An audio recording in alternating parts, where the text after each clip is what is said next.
Assalamualaikum warahmatullahi wabarakatuh.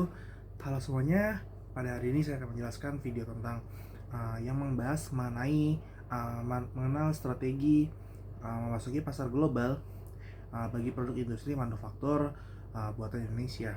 Oke, dalam era globalisasi ini, perusahaan manufaktur Indonesia memiliki peluang besar untuk memasuki atau memperluas pasar hingga ke berbagai negara.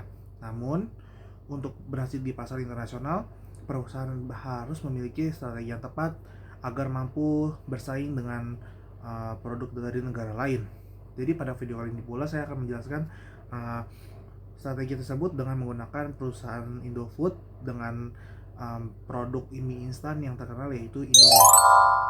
Oke, jadi pada pertama-tama saya akan menjelaskan apa itu pasar global. Pasar global merupakan pasar global yang pasar yang mencakup berbagai negara di dunia, di mana perusahaan dapat menjual produk atau jasanya kepada konsumen internasional, yang dimana uh, masuk ke pasar global memberikan berbagai keuntungan seperti meningkatkan volume penjualan, memperluas pangsa pasar, meningkatkan keuntungan perusahaan, memperkuat citra merek secara internasional, serta mengurangi ketergantungan pada pasar domestik.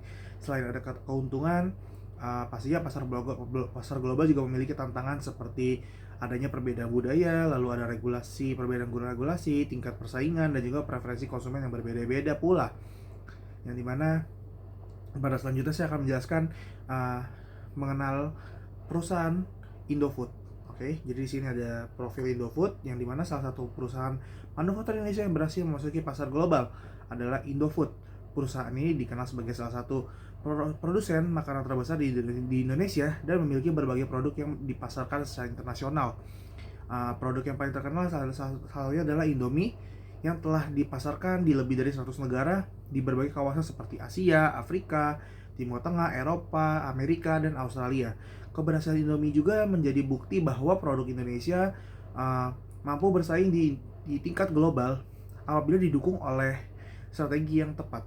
Oke, jadi ada beberapa strategi yang pertama saya akan menjelaskan dari riset pasar internasional dari PT Indofood ini juga gitu. Karena pastinya sebelum memasuki negara tertentu, perusahaan harus memahami apa itu karakteristik konsumennya seperti apa, kebiasaan makan dari negara itu apa, lalu tingkat pendapatan masyarakat di negara tersebut berapa, lalu regulasi pemerintah seperti apa, dan juga kondisi persaingan di sana seperti apa. Jadi contoh Indomie ini telah mengajak kita untuk mempelajari kebiasaan konsumsi masyarakat di berbagai negara sebelum memasuki produknya gitu, memasarkan produknya. Lalu dengan riset yang baik pula, perusahaan dapat mengetahui apakah produknya sesuai dengan kebutuhan pasar tujuannya. Lalu yang kedua, strategi kedua itu ada adaptasi produk, yang dimana strategi ini lebih melakukan secara produksi sesuai karakteristik pasar lokalnya. Karena itu perusahaan harus menyesuaikan rasa produknya, lalu kemasannya, lalu bahasa pada label, ukuran produk, dan sertifikasi yang dibutuhkan. Karena kenapa? Balik lagi karena preferensi dari setiap negara itu pasti berbeda-beda teman-teman, dan juga ada beberapa budaya-budaya yang kita harus ketahui gitu kan. Karena contoh seperti Malaysia itu dan Brunei, Indonesia, Malaysia itu kan didominasi oleh masyarakat muslim. Jadi sertifikasi halal tuh udah bukan sekedar logo, tapi melainkan suatu kewajiban, suatu keharusan yang ada di suatu makanan gitu, di suatu restoran, di suatu makanan gitu. Lalu ada bahasa pada label juga, pasti harus mengerti juga kan, kayak nggak mungkin kita memakai bahasa yang lain ketika di suatu negara, yang kita harus menyesuaikan juga gitu. Lalu sebagai contoh juga, Indomie masih menghadirkan berbagai varian rasa juga yang disesuaikan dengan preferensi konsumen di negara tujuannya, yang saya jelaskan tadi. Nah, dari adaptasi inilah membantu perusahaan lebih mudah diterima oleh masyarakat setempat gitu. Jadi kita lanjut ke strategi yang ketiga, yaitu ada membangun jaringan distribusi global, yang dimana produksi yang berkualitas tidak akan berhasil apabila sulit ditemukan oleh konsumen. Oleh karena itu, perusahaan perlu bekerja sama dengan beberapa distributor internasional agen pemasaran, importir lokal, lalu ada supermarket global, sampai ke platform e-commerce internasional gitu. Jadi Indomie berhasil memperluas distribusinya nih hingga masuk ke berbagai toko retail modern dan tradisional di berbagai negaranya. Lalu dengan distribusi yang baik, produk dapat menjangkau konsumen yang secara lebih luas seperti itu. Lalu ada strategi keempat, yaitu ada branding dan promosi internasional. Jadi perusahaan Indofood ini harus membangun identitas merek yang kuat agar mudah dikenali oleh konsumen internasional. Indofood juga uh, ada beberapa strategi yang dia lakukan, yaitu kampanye digital marketingnya, lalu di media sosial, adanya sponsorship secara internasional, influencer marketing, serta iklan global. Jadi Indomie juga berhasil membangun cita sebagai mie instan berkualitas dengan cita rasa khas Indonesia. Lalu yang sampai saat ini merek Indonesia bahkan dikenal oleh masyarakat internasional dan memiliki komunitas penggemar di berbagai negara. Oke, jadi strategi kelima yaitu ada investasi dan produksi di luar negeri. Tujuannya apa? Tujuannya untuk mengurangi biaya logistik juga. Pertama, biaya logistik, lalu mempercepat distribusi, menyesuaikan produk dengan pasar lokal, lalu menghindari hambatan perdagangan.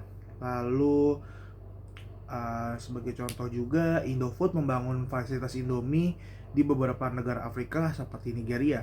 Lalu langkah ini juga membantu perusahaan memperkuat posisinya di pasar internasional dan meningkatkan daya saingnya. Lalu ada yang selanjutnya, itu ada tantangan yang saya jelaskan tadi awal, tapi akan saya jelaskan lebih secara rinci, di mana tantangan masuk ke pasar global itu sangat besar ya. Meskipun masuk gampang, tapi juga ada banyak tantangan nih gitu.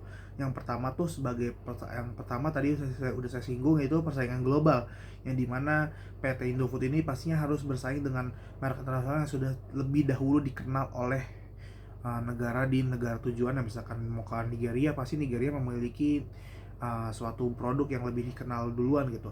Lalu ada perbedaan budaya yang tadi saya sudah bilang, karena setiap negara memiliki budaya dan preferensi konsumsi yang berbeda-beda. Lalu ada regulasi dan standarnya, produk harus memenuhi berbagai standar kualitas dan keamanan internasional. Seperti saya bilang, Indonesia, Brunei, dan juga Malaysia itu dihuni oleh kebanyakan masyarakat muslim. Jadi logo halal bukan sekedar logo, tapi menjadi suatu kewajiban gitu, karena itu sebagai regulasi gitu.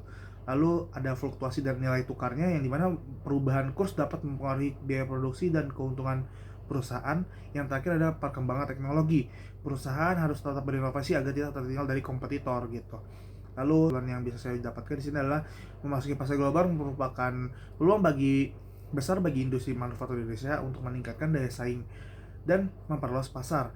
Keberhasilan memasuki pasar internasional memerlukan berbagai strategi, seperti melakukan riset pasar, menyesuaikan produk dengan kebutuhan lokal, membangun jaringan distribusi global, memperkuat branding internasional, serta melakukan investasi di negara tujuannya. Lalu melalui contoh Indomie dari PT Indofood ini, kita dapat melihat bahwa produk manufaktur Indonesia memiliki potensi besar untuk bersaing